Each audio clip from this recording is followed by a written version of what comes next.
Hola, muy buenas noches, profesor y compañeros. Mi nombre es María Reina Fallas Araya y hoy sábado 9 de diciembre, al ser las 8:30 de la noche, voy a hablarles un poco sobre lo que son los títulos valores. Para iniciar, vamos a ahondar un poquito en el concepto. Podemos decir entonces que los títulos valores son instrumentos técnico-jurídico-económicos de circulación autónoma de bienes y servicios.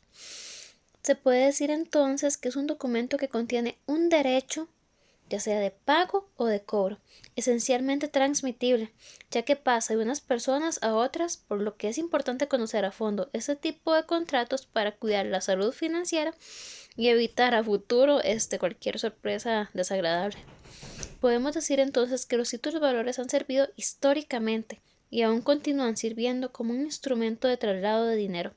Además sirven como instrumento de crédito a corto y a mediano plazo. Bueno, un ejemplo de esto son los cheques, que aunque actualmente ya se utilizan un poco menos, pues han servido por muchísimos años como una puesta de pago. Es decir, yo te firmo este cheque y puedes cambiarlo en el banco o incluso puedes darlo a un tercero para que éste lo cambie. Entonces es una promesa de pago que aquí está, que yo tengo esta plata en el banco, usted va y la retira. Entonces de esta forma funcionan los títulos valores.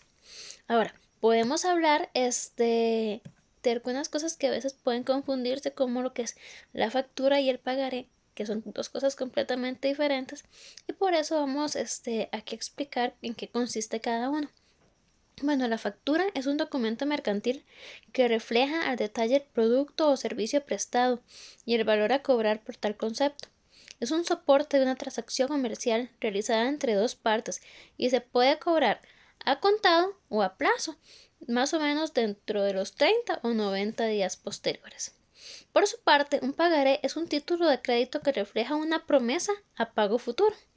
Se trata de un documento donde se establece una fecha futura para pagar su importe, y este se puede endosar a un tercero para que se beneficie de su cobro o cambio, de recibir anticipadamente ese importe.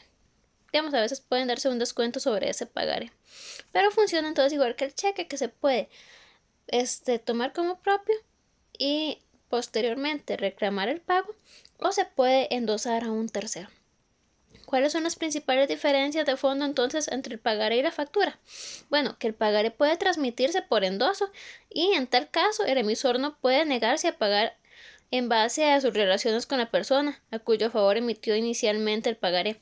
Es decir, no porque yo le firmé este pagaré a X persona, es que se la tengo que pagar específicamente a ese. Si se endosó a otro, yo tengo que pagársela a esa otra persona.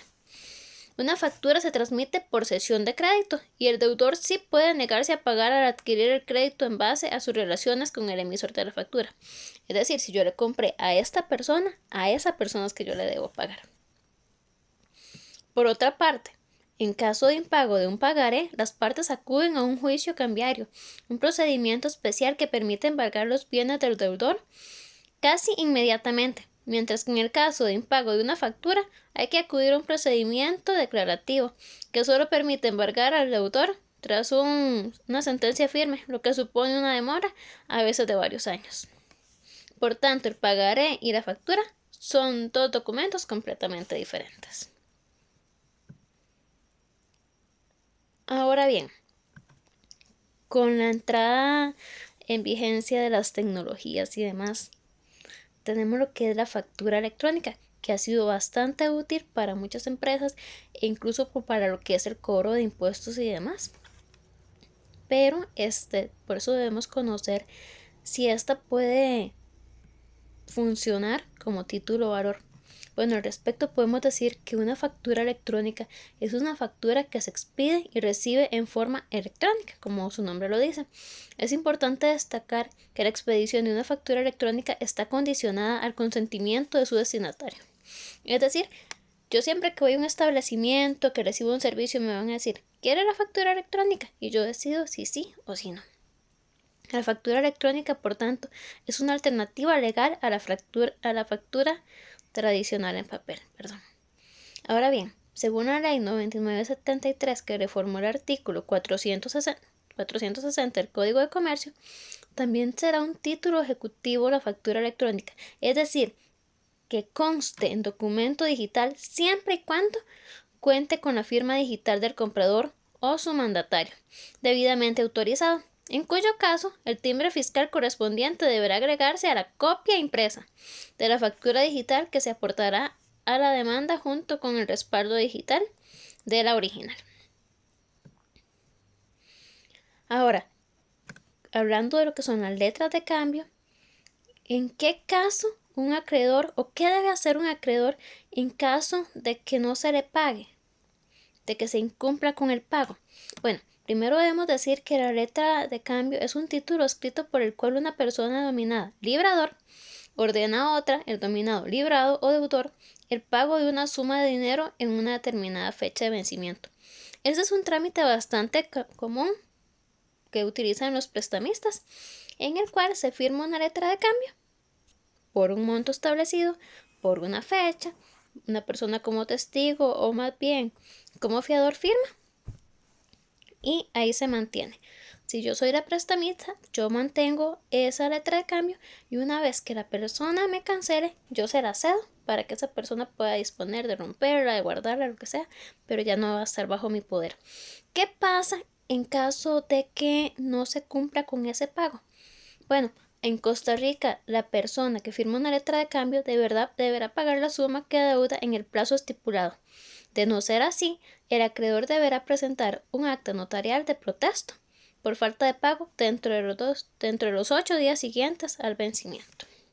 Los 8 días siguientes. Ahora, en resumen, decían los señores de antes que el papelito habla.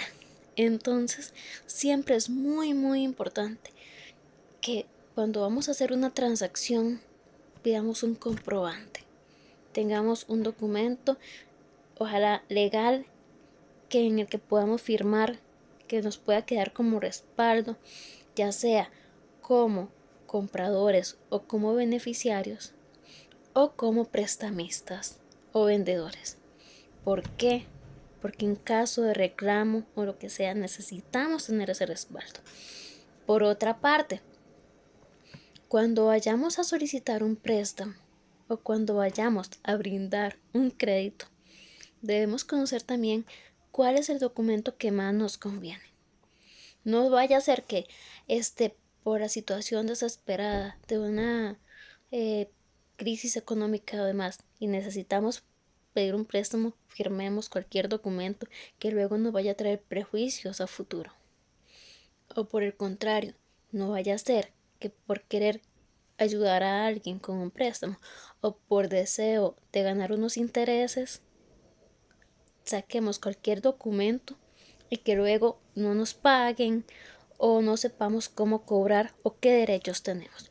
Entonces, por eso es muy importante tener conocimiento de los títulos valores y cuál es el que mejor nos conviene. Bueno, esto sería por hoy. Agradezco mucho la atención prestada y nos vemos en la próxima. Hasta luego.